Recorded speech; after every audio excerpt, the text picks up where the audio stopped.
வணக்கம். வாசுதேவன், சேர்மேன், ஆத்மா social welfare trust மற்றும் cool king echo recycling solution, Tiruppur. இந்த பிளாஸ்டிக் பாட்டில் மற்றும் பிளாஸ்டிக் பொருள் இதை உடைச்சி கொடுக்கறத ஒரு தொழிலாக ஆரம்பித்து தமிழ்நாட்டில் எல்லா மாவட்டத்திலையும் எல்லாரும் எளிதாக சம்பாதிக்கக்கூடிய ஒரு வாய்ப்பை நமது நிறுவனம் ஏற்படுத்தி கொடுத்து, நிறைய பேருக்கு சந்தேகம், இந்த பிளாஸ்டிக்கை வாங்கி என்ன பண்றாங்க, இவ்வளோ பிளாஸ்டிக் எதுக்கு பயன்படுது, இந்த மறுசுழற்சி அப்படின்னு சொல்றாரு அது என்ன, மதிப்பு கூட்டப்பட்ட பொருள் அப்படின்னு சொல்றாரு என்ன அப்படிங்கிற சந்தேகம் நிறைய பேருக்கு இருக்கும். நீங்க உங்க பகுதியில் கிடைக்கக்கூடிய அந்த பிளாஸ்டிக் பாட்டில், வீட்டில் இருக்கக்கூடிய இந்த சேர், டேபிள், உடைஞ்ச குடம், இந்த மாதிரி நிறைய பிளாஸ்டிக் நமக்கு அன்றாட வாழ்க்கையில் கிடைக்குது. அதையெல்லாம் இந்த இயந்திரத்தை பயன்படுத்தி நீங்கள் உடைச்சி கொடுத்தா நம்ம வாங்கிக்கிறோம். பார்ப்பீங்க, இதெல்லாம் நம்ம உடைச்சி வந்திருக்கிற சிப்ஸ் சாம்பிள். ஒருத்தர் உடைச்சாங்கன்னா அந்த சிப்ஸ் எப்படி இருக்கும் அப்படின்னு சொன்னால் இது இந்த மாதிரி அப்படிங்கிறத பொறுத்தவரை நீங்கள் தனித்தனி கலராக நீங்கள் பிரித்து உடைச்சி கொடுத்தா நம்ம அதை பைபேக் எடுத்துக்கிறோம். இந்த பொருள் எல்லாம் போயிட்டு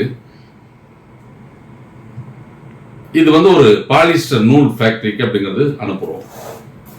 இதில் குறிப்பாக இன்னும் இந்த பிவிசி, எல்டி, ஹெச்டிபி இந்த மாதிரி ரகம் இருக்கு இல்லையா, அதெல்லாம் பார்த்தீங்க அப்படின்னு சொன்னால் நார்த் இந்தியாவில் ஃபேக்ட்ரி இருக்கு. அந்த ஃபேக்ட்ரியில் இந்த மாதிரி நீங்கள் கையில் பார்க்கலாம். இதெல்லாம் ஒரு பிளைவுட். நீங்கள் இதை பார்த்தீங்கன்னா தெரியும். இது ஃபுல்லாக பொறுத்த வரைக்கும் உங்களுக்கு பிளாஸ்டிக் ரீசைக்ளிங்கில் பண்ணக்கூடிய பிளைவுட். இது பார்த்தீங்க அப்படின்னு சொன்னால் அதே மாதிரி ஷீட்டு. இதை பிளாஸ்டிக்கை ஃபுல்லாக அப்படிங்கிறது அரைச்சி பண்ணக்கூடிய சாலிடு. இது பொறுத்த வரைக்கும் சாலிடு ரீசைக்ளிங் போர்டு.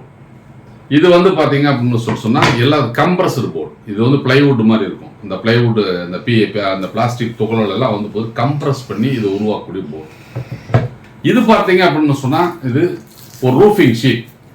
அதாவது இந்த பிளாஸ்டிக் பேப்பர் இதெல்லாம் இருக்கு இல்லையா, இந்த பிளாஸ்டிக் பேப்பர்லாம் நீங்கள் அரைச்சி கொடுத்தா அதை கம்ப்ரஸ் பண்ணி இதை ஒரு ரூஃபிங் ஷீட்டா அப்படிங்கிறது நம்ம யூஸ் பண்ணுறோம்.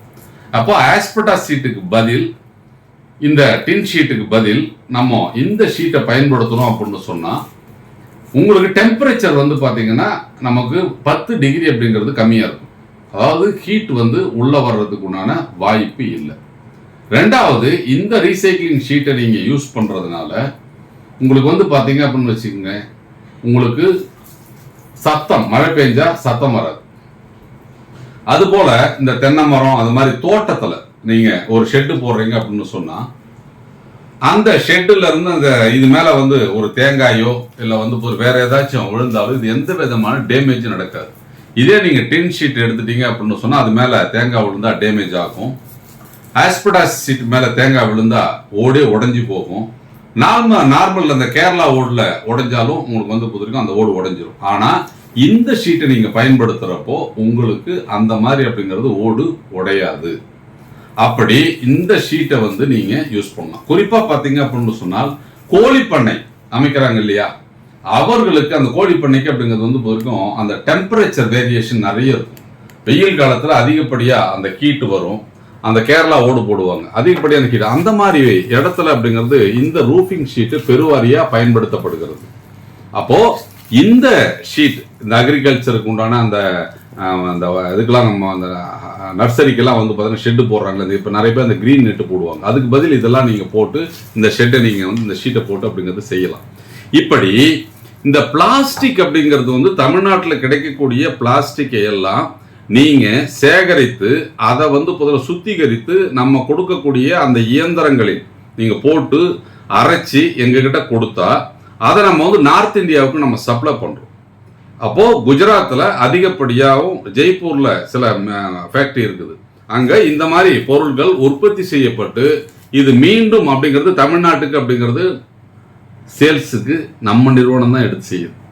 அப்போ நம்ம கூல்கிங் எக்கோ ரீசைக்ளிங் சொல்யூஷன் நிறுவனம் நமது வாடிக்கையாளர்களால் உற்பத்தி செய்யப்படும் அந்த ரா மெட்டீரியலை அங்கே அணிச்சு திரும்ப அதை மதிப்பு கூட்டப்பட்ட பொருட்களாக மாற்றி இந்த பொருளையும் தமிழ்நாடு முழுவதும் பயன்பாட்டுக்கு டிஸ்ட்ரிபியூஷனை நமது நிறுவனம் தான் செய்யுது. இப்போ உங்களுக்கு புரிஞ்சிருக்கும், ஒரு தொழிலை ஆரம்பிச்சா அதனுடைய ரிசல்ட் என்ன அப்படிங்கிற விஷயத்த நீங்க புரிஞ்சிருக்கலாம். இப்போ இந்த தொழிலை நீங்க ஸ்டார்ட் பண்ணணும் அப்படின்னு சொன்னா இதுல வந்து பார்த்தீங்கன்னா நம்ம 6 மிஷின் நம்ம வச்சிருக்கோம். 1 HP 2 3 5 10 15. அப்போ 1 HP 2 HP 3 HP இந்த மிஷின்ல அப்படிங்கிறது நீங்க பாட்டில் அரைக்கலாம். அதுக்கு அடுத்தது அப்படிங்கிறது வந்து பார்த்தீங்கன்னா பிளாஸ்டிக் பேப்பர்ஸ் எல்லாமே நீங்க அரைக்க முடியும். அப்போ அனைத்து விதமான பிளாஸ்டிக் பாட்டில்களையும் அந்த இயந்திரங்களை கொண்டு நீங்க அரைக்கலாம். 5 HP 10 HP 15 HP அந்த இயந்திரங்கள் அப்படிங்கிறது வந்து பார்த்தீங்கன்னா ஹெவி மெட்டீரியல், அதாவது PVC HDPE அதுக்கப்புறம் வந்து பாரு LD அதுக்கப்புறம் வந்து பார்த்தீங்க அப்படின்னா CPVC UPVC இது எல்லாமே அப்படிங்கிறது அந்த இயந்திரத்தை கொண்டு நீங்க வந்து தூளாக உடைக்க முடியும். இப்படி நீங்க உடைச்சு கொடுக்கிற அந்த துகள்களை குறைந்தபட்சம் அதாவது 1 டன் நீங்க உடைச்சு எடுத்தா நமது நிறுவனம் சொந்த டெலிவரியில உங்க இடத்துல இருந்து பிக்கப் பண்ணிக்குவாங்க. இந்த எல்லா டிரான்சாக்ஷனும் அப்படிங்கிறது த்ரூ அக்கௌண்ட் தான். அதனால GST பில்லிங்ல நீங்க எங்களுக்கு கொடுத்துடலாம். உங்களுக்கு அது வந்து தரம் பரிசோதிக்கப்பட்டு உங்களுக்கு உரிய தொகை வந்து உங்க வங்கி கணக்கில் வரவு வைக்கப்படும். இந்த இயந்திரங்கள் வந்து பார்த்தீங்கன்னா ரொம்ப எளிதானது. அதை நமது நிறுவனமே தயாரித்து கொடுக்குது. இந்த மார்க்கெட்டில் நீங்கள் நிறைய இயந்திரங்கள் இருந்தாலும் அந்த தொழிற்சாலைக்கு தேவையான அளவுகளில் அந்த சிப்ஸோட அளவு வந்து பார்த்தீங்க அப்படின்னு சொன்னால் அவங்க நமக்கு தேவையான அளவுகளில் நம்ம இயந்திரங்கள் மட்டும்தான் உடைக்கும். இப்போ பார்த்துருப்பீங்க, இங்கே பார்த்தீங்கன்னா தெரியும், நிறைய மார்க்கெட்டில் இருக்கிறதுல சின்ன சின்னதாக இருக்கும். இப்போ நம்மளது வந்து பார்த்தீங்கன்னா கொஞ்சம் பெருசாக உடைச்சு கொடுக்கும். அப்போ நம்ம இயந்திரங்களில் அந்த மெஷ் நம்ம வந்து ஒரு பயன்படுத்துறதுனால நமக்கு தேவையான அளவுகளில் நம்ம இயந்திரம் உடைச்சு கொடுக்கும். அப்போ இந்த பிளாஸ்டிக் பெட் பாட்டில் ஷட்டரிங் தொழிலை நீங்க செய்யறதுக்கு உண்டான வாய்ப்புகள் எந்த அளவுக்கு பிரகாசமா இருக்குன்னு புரிஞ்சுக்குங்க. ஏன்னா நிறைய பேருக்கு இந்த தொழிலை பற்றி சரியான புரிதல் இல்லை. இதை பற்றி ஒரு விழிப்புணர்வை ஏற்படுத்த வேண்டும் அப்படிங்கிறதுக்காக தான் இன்னைக்கு இந்த மதிப்பு கூட்டப்பட்ட பொருட்கள் அப்படிங்கிற விஷயத்த உங்களுக்கு சொல்றோம். அப்போ நீங்க ரீசைக்கிள் பண்ண அந்த ப்ராடக்ட் வந்து பொறுத்த வரைக்கும் அடுத்து என்ன ஆகுது அப்படிங்கிற நிறைய பேருக்கு சந்தேகம். ஏன்னா எல்லாருக்கும் தெரியும், நம்ம வந்து பொறுத்திருக்கோம் நம்ம பாட்டங்காலத்துல இருந்து அப்படிங்கிறதே இந்த படை இரும்பு கடை இருக்குது, அங்கே சேகரிக்கப்பட்ட அந்த பிளாஸ்டிக் பொருளை அவங்க விற்று தொழில் செஞ்சுட்டு இருக்கிற விஷயங்கள் தெரிந்தாலும் இன்று எல்லாருக்கும் இருக்கிற சந்தேகம், இவர் இவ்வளவு மிஷினை கொடுத்து இதை அரைச்சி இவர் எடுத்து இவர் என்ன பண்ண போறார் அப்படிங்கிற சந்தேகம் நிறைய பேருக்கு இருக்கு. அதை நேரடியாக என்கிட்ட கேட்டிருக்காங்க. அதனால இப்போ உங்களுக்கு இந்த ப்ராடக்ட்ஸ் எல்லாம் நம்ம கொடுக்குற அந்த பிளாஸ்டிக்ல என்ன மாதிரி ப்ராடக்டா மாறுது அப்படிங்கிறது தெரியும். அப்போ இந்த மாதிரி இந்த பிளாஸ்டிக் போர்டெல்லாம் வந்து பார்த்தீங்கன்னா உங்களுக்கு வீட்டுக்கு இன்டீரியர் பண்றதுக்கு நம்ம யூஸ் பண்ணலாம். வெளியே எக்ஸ்டீரியர் அதாவது அவுட்டர் வாலுக்கு இதை யூஸ் பண்றாங்க. அதுக்கப்புறம் அப்படிங்கிறது பார்த்தீங்க அப்படின்னு சொன்னால் இந்த ஹாலோ பிளாக் செங்கல் யூனிட் எல்லாம் இருக்கு இல்லையா, இந்த ஓடு தயாரிக்க அதெல்லாம் வந்து பார்த்தீங்கன்னா அங்கே மர போர்டு வைக்கிறது பதில் வந்து இதை வந்து யூஸ் பண்ணுறாங்க. அப்போ இது வந்து பொதுவாக ரொம்ப ஹெவியாகவும் இது வந்து பொதுவாக கரையா நரிக்காது, வாட்டர் ப்ரூஃபாகவும் இருக்கிறதுனால அதிக லெவல்ல இந்த போர்டுக்கு வந்து பொதுவாக தேவை இருக்குது. அப்போ பிளைவுட்டுக்கு மாற்றாக பயன்படுத்தக்கூடிய வகையில் இது 8x4 போர்டு சைஸ்ல 8 mm 10 mm 12 mm 16 mm 20 mm 24 mm இப்படி வந்து ஒரு அளவுகளில் கிடைக்குது. அப்போ யூட்டிலிட்டிக்கு தகுந்த மாதிரி அப்படிங்கிறது வந்து போறதுக்கு இந்த போர்டு வந்து பொதுவாக சைஸஸ் கிடைக்கிறதுனால பெரிய லெவலுக்கு இதுக்கு மார்க்கெட் இருக்குது. இது வந்து இன்டர்நேஷனலி அப்படிங்கிறது வந்து பொதுவரைக்கும் சர்டிஃபைடு அப்படிங்கிறது மெட்டீரியல். குறிப்பாக வந்து இது அதிகப்படியாக அந்த ரீசைக்ளிங் ஃபர்ஸ்ட் வந்து இந்தோனேஷியாவில் தான் வந்து பொதுவரைக்கும் இந்த போர்ட்ஸ் எல்லாம் அதிகமாக வந்து முதல்ல ப்ராசஸ் ஆச்சு. இப்போ இந்தியாவில் தொழிற்சாலைகள் அமைத்து அப்படிங்கிறது வந்து பொதுவாக கடந்த ஒரு 6-7 வருஷமா செஞ்சுட்டு இருக்கிறாங்க. அதனால இந்த பிளாஸ்டிக் மறுசுழற்சி இண்டஸ்ட்ரி வந்து பொதுவரைக்கும் மிகப்பெரிய ஒரு இண்டஸ்ட்ரி. அதனால தான் அதை நாங்கள் கையில் எடுத்திருக்கிறோம். தமிழகத்தினுடைய அனைத்து மாவட்டங்களிலும் அதாவது எந்த ஏரியாவாக இருந்தாலும் நீங்கள் இந்த தொழிலை செய்யலாம். நீங்கள் உற்பத்தி செய்த அந்த பொருளை எத்தனை டன்னா இருந்தாலும் நமது நிறுவனம் அதை பைபேக் எடுத்துக்கும். ஏன்னா நம்ம வந்து பெரிய பெரிய நிறுவனங்களோட நம்ம வந்து புரிந்துணர்வு ஒப்பந்தம் செய்திருக்கிறதுனால தயாரித்த மொத்த பிளாஸ்டிக்கையும் வந்து நம்ம நார்த் இந்தியாவுக்கு அனுப்பலாம். அது மதிப்பு கூட்டப்பட்ட பொருளாக மாற்றப்பட்டு திரும்ப நமக்கு தமிழ்நாட்டுக்கு விற்பனைக்கு வருது. இது அதிக லெவலில் நாங்கள் வந்து பார்த்தீங்கன்னா பிஃபோர் கொரோனாவே நாங்கள் விற்றுருக்குறோம். அதனால் இந்த ப்ராடக்ட் நிறைய பேருக்கு தெரிஞ்சிருக்க வாய்ப்பு இல்லை. இதை பற்றி நீங்கள் தெரிஞ்சுக்கணும் அப்படின்னு சொன்னால் நேரடியாக வந்து நீங்கள் பார்த்தீங்க அப்படின்னு சொன்னால் இந்த ப்ராடக்டை பற்றி நீங்கள் இன்னும் விவரமாக நீங்கள் தெரிஞ்சுக்கலாம். அப்போது இந்த பிளாஸ்டிக் ரீசைக்ளிங் தொழில் அப்படிங்கிறது எந்த அளவிற்கு அப்படிங்கிறது எதிர்காலத்துக்கு தேவை இருக்கிறதுங்கன்னு பார்க்கலாம். அப்போ இன்னைக்கு பிளைவுட் இல்லை மரம் நீங்கள் எதை போட்டீங்க அப்படின்னு சொன்னாலும் வெயில் காலங்களிலும் மழை காலங்களிலும் பார்த்தீங்கன்னா வித்தியாசம் வரும். அப்போ மழை காலத்தில் அப்படிங்கிறது வந்து உங்களுக்கு வந்து பார்த்தீங்கன்னா பூஞ்சம் பிடிக்கும். அதுக்கப்புறம் வெயில் காலத்தில் அப்படிங்கிறது வந்து பார்த்தீங்கன்னா எக்ஸ்பேண்ட் ஆகும், வெடிப்பு வரும். ஆனால் இது போன்ற அப்படிங்கிறது நீங்கள் போர்டை யூஸ் பண்ணுறப்போ அப்படிங்கிறது வந்து அந்த மாதிரி பிரச்சனைகள் இல்லை. இது எல்லாத்த விட அப்படின்னு சொன்னால் பிளைவுட்டை தயாரிப்பதற்கு அதிகப்படியான மரங்களை நம்ம வெட்ட வேண்டியது இருக்கு. ஆனால் இந்த பிளாஸ்டிக்கை பயன்படுத்தி இது போன்ற பிளைவுட்டுகளை நம்ம உருவாக்குறதுனால மரங்கள் அழிக்கப்பட வேண்டிய அவசியம் இல்லை. அப்போ மரத்திற்கு மாற்றாக நம்ம இதை செய்யறதுனால இயற்கை பாதுகாக்கப்படுகிறது, பூமி பாதுகாக்கப்படுகிறது. அதனால வந்து பார்த்தீங்கன்னு வச்சுக்கோங்க, மரங்களை வளர்ப்போம் அப்படிங்கிற விஷயத்தை விட மரங்களை அழிக்காமல் பாதுகாப்போம் அப்படிங்கிற விஷயத்துக்கு இந்த பிளாஸ்டிக் ரீசைக்ளிங் இண்டஸ்ட்ரி மிகப்பெரிய ஒரு நல்லது செஞ்சுக்கிட்டு இருக்கு. அதனால மரத்திற்கு மாற்றாக இன்று இருக்கக்கூடிய விஷயம் அப்படின்னு எடுத்துட்டீங்க அப்படின்னு சொன்னால் இந்த மறுசுழற்சி செய்யப்பட்ட இந்த பிளாஸ்டிக் பொருட்கள்.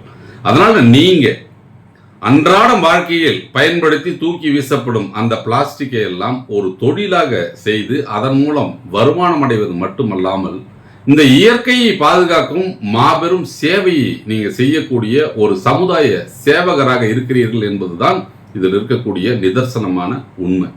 அப்போ இந்த இயற்கையை பாதுகாப்போம், இந்த இயற்கையை பாதுகாக்க வேண்டும் என்று சொல்வதை விட அதை செய்வதற்குண்டான முதல் முயற்சியை உங்களிடமிருந்து நீங்கள் ஆரம்பித்து இந்த பிளாஸ்டிக் மறுசுழற்சி தொழிலில் உங்களை இணைத்து கொண்டு உங்கள் பகுதியில் இந்த தொழிற்சாலையை நிறுவுவதன் மூலம் அந்த பகுதியில் கிடைக்கும் அந்த பிளாஸ்டிக்குகளை நீங்கள் முறையாக கையாண்டு மேலாண்மை செய்து அதை நீங்கள் வந்து மறுசுழற்சி செய்வதன் மூலம் உங்கள் பகுதி பாதுகாக்கப்படுகிறது, இயற்கை பாதுகாக்கப்படுகிறது, மண்வளம் பாதுகாக்கப்படுகிறது, வன உயிரினங்கள் பாதுகாக்கப்படுகிறது. இப்படி இயற்கையை பாதுகாக்கும் ஒரு பாதுகாப்பான தொழிலை தான் நீங்க செய்ய போறீங்க. இதை பற்றி விவரங்களை தெரிஞ்சுக்கணும் அப்படின்னு சொன்னா கூல் கிங் எக்கோ ரீசைக்ளிங் நிறுவனம் திருப்பூர்ல ரயில்வே ஸ்டேஷன் இருந்து 1.5 கிலோமீட்டருக்கு பக்கத்துல மகேஷ் டவர் அபார்ட்மெண்ட்ல கிரவுண்ட் ஃப்ளோர்ல செயல்பட்டு கொண்டிருக்கிறது. நேர்ல வந்து நீங்க பார்த்து இதை பற்றிய விவரங்களை கேட்டு இந்த தொழிலை நீங்க தொடங்கலாம். தோல்வியே இல்லாத ஒரு தொழில் அப்படின்னு நாங்கள் இந்த தொழிலை சொல்லுவோம். என்ன காரணம் அப்படின்னு கேட்டால் இந்த தொழிலில் எந்த விதமான சிரமமும் இல்லை.